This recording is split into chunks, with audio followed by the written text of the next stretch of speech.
गीता भगवत गीता दूसरा अध्याय का शेष भाग हिंदी में सुनिए। सज्जनों, इसको सुनने से पहले इस चैनल को लाइक एंड सब्सक्राइब जरूर करें। कथा सुनिए। दुख की प्राप्ति होने पर जिसके मन में उद्वेग नहीं होता, सुख की प्राप्ति में जो सदा निष्पर्श रहता, जिसके राग भय क्रोध नष्ट हो गए हैं, ऐसी मुनि स्थिर बुद्धि कहा जाता है। दुखे हो अनुदिगमना का क्या भाव है?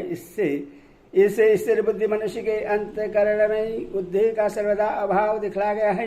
अभिप्राय यह कि जिसकी बुद्धि परमात्मा के स्वरूप में अचल स्थिर हो जाती है, उस परमात्मा को प्राप्त हुए महापुरुष को साधारण दुखों की तो बात ही क्या है, भारी से भारी दुख भी उस स्थिति से विचलित नहीं कर सकते।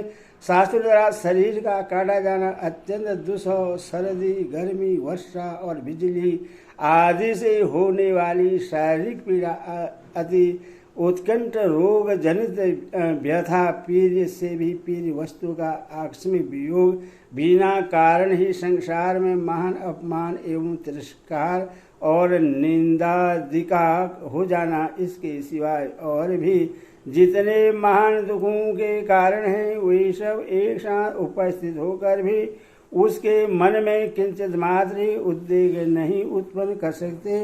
इस कारण उसके वचनों में भी सर्वदा उद्वेग का अभाव होता है। यदि लोक संग्रह के लिए उसके द्वारा शरीर या वाणी से कहीं उद्वेग का भाव दिखला जाए तो वह वास्तव में उद्वेग नहीं है। सुखेशु विगत ईश्वर का क्या भाव है? इस बुद्धि मनुष्य के अंतःकरण में ईश्वर रूपी दोष का सर्वदा अभाव दिखलाया गया है। अभिप्राय है कि वह दुख और सुख दोनों में सदा ही सम रहता है। जिस प्रकार बड़े से बड़ा दुख उससे अपनी स्थिति से विचलित नहीं कर सकता, उसी प्रकार बड़े से बड़ा सुख भी उसके अंतःकरण में किंचित मात्र भी ईश्वरता का भाव नहीं उत्पन्न कर सकता। इस कारण उसकी वाणी में ईश्वरता के दोष का सर्वदा अभाव होता है। यदि लोक संग्रह के लिए उसके द्वारा शरीर या वाणी से कहीं ईश्वरता का भाव दिखलाया जाए तो वह वास्तव में ईश्वरता नहीं है। वेद राग भय क्रोध का क्या भाव है? इससे स्थिर बुद्धि योगी के अंतःकरण और वाणी में आसक्ति, भय और क्रोध का सर्वदा अभाव दिखलाया गया है।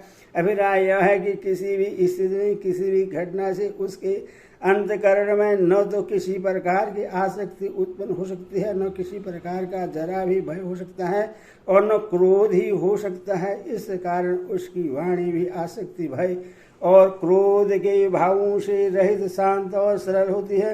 लोक संग्रह के लिए उसके शरीर या वाणी की क्रिया द्वारा आसक्ति, भय या क्रोध का भाव दिखलाया जा सकता है, पर वास्तव में उसके मन या वाणी में किसी तरह का कोई विकार नहीं रहता।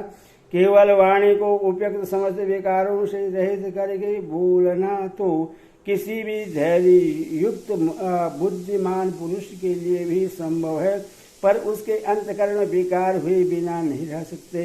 इस कारण यहाँ भगवान स्थिर बुद्धि पुरुष कैसे बोलता है, इस प्रश्न के उत्तर में उसकी वाणी की ऊपरी क्रिया न बदलाकर उसके मन के भावों का वर्णन किया है।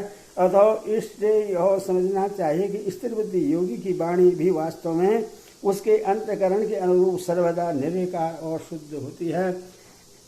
इससे यह भाव दिखलाया गया है कि उपयुक्त लक्षणों से युक्त योगी ही वास्तव में मुनि अर्थात वाणी का संयम करने वाला है, और वही स्थिर बुद्धि है जिसके अंतःकरण और इंद्रियों में विकार भरे हैं। वह वाणी का संयमी होने पर भी स्थिर बुद्धि नहीं हो सकता। यह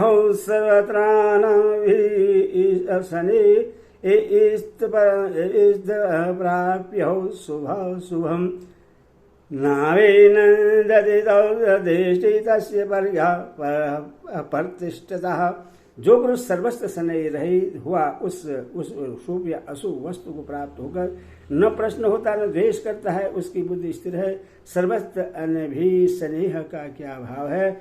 इससे स्थिर बुद्धि योगी में अभिस्नेह का अर्थात ममता पूर्वक होने वाली संसारिक आसक्ति का सर्वदा अभाव दिखलाया गया है। अभिप्राय यह है कि जिस प्रकार सांसारिक मनुष्य अपने स्त्री पुत्र भाई मित्र और कुटुंब वालों में ममता और आसक्ति रखते हैं, दिन रात उनमें मोहित हुए रहते हैं तथा उनके हर एक वचन में उससे मोहयुक्त स्नेह के भाव टपकते रहते हैं, स्थिर बुद्धि योगी में ऐसा नहीं होता। उसका किसी भी प्राणी में ममता और आसक्ति युक्त प्रेम नहीं होता, इसीलिए उसकी वाणी भी ममता और आसक्ति के दोष से सर्वदा रहित शुद्ध प्रेममयी होती है। आसक्ति ही काम क्रोध आदि सारे विकारों का मूल है, इसीलिए आसक्ति के अभाव से अन्य सारे विकारों का अभाव समझ लेना चाहिए। शुभाशुभ पद किसका वाचक है तथा उसके साथ पद का 2 बार प्रयोग करके क्या भाव दिखला है। जिनको पीर और अपीर तथा अनुकूल और प्रतिकूल कहते हैं उन्हीं का वाचक यहाँ शुभाशुभम पद है। वास्तव में स्थिर बुद्धि योगी का संसार की किसी भी वस्तु में अनुकूल या प्रतिकूल भाव नहीं रहता, केवल व्यवहारिक दृष्टि से जो उसके मन इंद्रिय और शरीर के अनुकूल दिखाई देती हो उससे शुभ और जो प्रतिकूल दिखाई देती हो उससे अशुभ बतलाने के लिए यहाँ शुभाशुभ पद दिया गया है। इसके साथ तद पद का 2 बार प्रयोग करके यह भाव दिखलाया गया है कि ऐसी अनुकूल और प्रतिकूल वस्तुएं अनंत हैं, उनमें से जिस वस्तु के साथ उस योगी का सहयोग होता है उसके सहयोग में उसका कैसा भाव रहता है, यही यहाँ बतलाया गया है। नव अहि नरसी का क्या भाव है, इससे यह भाव दिखलाया गया है कि उपयुक्त शुभाशुभ वस्तुओं में से किसी भी शुभ अर्थात अनुकूल वस्तु का सहयोग होने पर साधारण मनुष्य के अंतःकरण में बड़ा हर्ष होता है, अतः वो हर्ष में मग्न होकर वाणी द्वारा बड़ी प्रसन्नता प्रकट करते हैं और उस वस्तु की स्तुति किया करते हैं। किंतु स्थिर बुद्धि योगी का अत्यंत अनुकूल वस्तु के साथ सहयोग होने पर भी उसके अंतःकरण में किंचित मात्र भी हर्ष का विकार नहीं होता। इस कारण उसकी वाणी भी हर्ष के विकार से सर्वदा शून्य होती है। वह किसी भी अनुकूल वस्तु या प्राणी की हर्ष गर्भित स्तुति नहीं करता। यदि उसके शरीर या वाणी द्वारा लोक संग्रह के लिए कोई हर्ष या हर्ष का भाव प्रकट किया जाता है या स्तुति की जाती है तो हर्ष का विकार नहीं है, न दृष्टि का क्या भाव है। इससे यह भाव दिखलाया गया है कि जिस प्रकार अनुकूल वस्तु की प्राप्ति में साधारण मनुष्य को बड़ा भारी हर्ष होता है, उसी प्रकार प्रतिकूल वस्तु के प्राप्त होने पर वे उससे द्वेष करते हैं। उनके अंतःकरण में बड़ा क्षोभ होता है, वे उस वस्तु की देश भरी निंदा क्या करते हैं। पर स्थित बुद्धि योगी का अत्यंत प्रतिकूल वस्तु के साथ सहयोग होने पर भी उसके अंतःकरण में किंचित मात्र भी द्वेष भाव नहीं उत्पन्न होता। उस वस्तु के सहयोग से किसी प्रकार का जरा सा भी उद्वेग या विकार नहीं होता। उसका अंतःकरण हरेक वस्तु की प्राप्ति में शांत निर्विकार रहता है। इस कारण वह किसी भी प्रतिकूल वस्तु या प्राणी की द्वेषपूर्ण निंदा नहीं करता। ऐसे महापुरुष की वाणी द्वारा यदि लोक संग्रह के लिए किसी प्राणी या वस्तु को कहीं बुरा बतलाया जाता है या उसकी निंदा की जाती है तो वह वास्तव में निंदा नहीं है, क्योंकि उसका किसी में भी द्वेष भाव नहीं है।